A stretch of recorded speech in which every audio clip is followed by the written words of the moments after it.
without more ado, and we all entered the flat. We passed first into the small square lounge hall.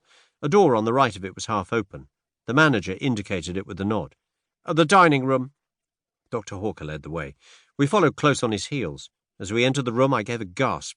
The round table in the centre bore the remains of a meal. 3 chairs were pushed back, as though their occupants had just risen. In the corner, to the right of the fireplace, was a big writing table, and sitting at it was a man, or what had been a man. His right hand still grasped the base of the telephone, but he'd fallen forward, struck down by a terrific blow on the head from behind. The weapon was not far to seek. A marble statue stood where it had been hurriedly put down, the base of it stained with blood. The doctor's examination did not take a minute. "Stone dead. Must have been almost instantaneous. I wonder he even managed to telephone. It will be better not to move him until the police arrive." On the manager's suggestion, we searched the flat, but the result was a foregone conclusion. It was not likely that the murderers would be concealed there when all they had to do was to walk out. We came back to the dining room. Poirot had not accompanied us in our tour. I found him studying the centre table with close attention. I joined him. It was a well-polished round mahogany table. A bowl of roses decorated the centre, and white lace mats reposed on the gleaming surface. There was a dish of fruit, but the 3 dessert plates were untouched.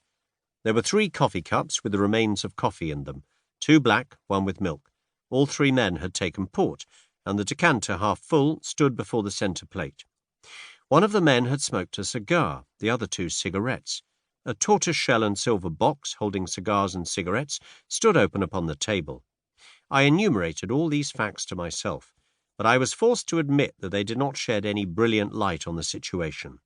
I wonder what Poirot saw in them to make him so intent. I asked him. "Mon ami," he replied, "you miss the point. I am looking for something that I do not see." "What is that?" "A mistake, even a little mistake on the part of the murderer." He stepped swiftly to the small adjoining kitchen, looked in and shook his head. "Monsieur," he said to the manager, "explain to me, I pray, your system of serving meals here." The manager stepped to a small hatch in the wall. "This is the service lift," he explained. "It runs to the kitchens at the top of the building. You order through the telephone, and the dishes are sent down in the lift, 1 course at a time.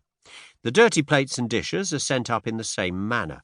No domestic worries, you understand, and at the same time you avoid the wearying publicity of always dining in a restaurant." Poirot nodded. "Then the plates and dishes that were used tonight are on high in the kitchen. You permit that I mount there?" "Oh, certainly, if you like. Roberts, the lift man, will take you up and introduce you, but I'm afraid you won't find anything that's of any use. They're handling hundreds of plates and dishes, and they'll be all lumped together." Poirot remained firm, however, and together we visited the kitchens and questioned the man who had taken the order from Flat 11. The order was given from the à la carte menu for 3, he explained.